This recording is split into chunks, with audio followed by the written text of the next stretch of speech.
እንግዲህ ዛሬ ሳር ቤት ላይ መንገደኞችን እንጠይቃቸዋለን። ለመለሱ ጥላና ጊፍቱን እንሰጣቸዋለን። ተከተሉን። ስምህ ማን ልበል? መህዲ መስፍን። ቴምር ፕሮፐርቲስ ግንባታዎቹን እያደረገበት ካለው ሳይቶች ሁለቱን ጥቀስ።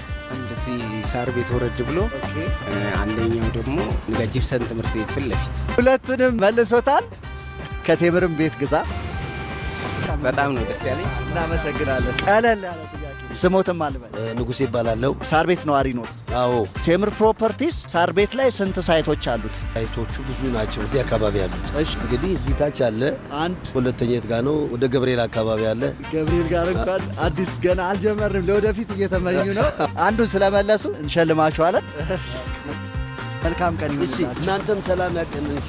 በጣም ደስታ ተሰምቶኛል ይሄን በማግኘቴ። ስሞትም አልበል? ደስታ እባላለሁ። እሺ፣ እኔ ቶፊቅ ዩሱፍ እባላለሁ። የቴምር ፕሮፐርቲስ የሽያጭ አማካሪ ነኝ። ቴምር ፕሮፐርቲስ እዚህ ሳር ቤት ላይ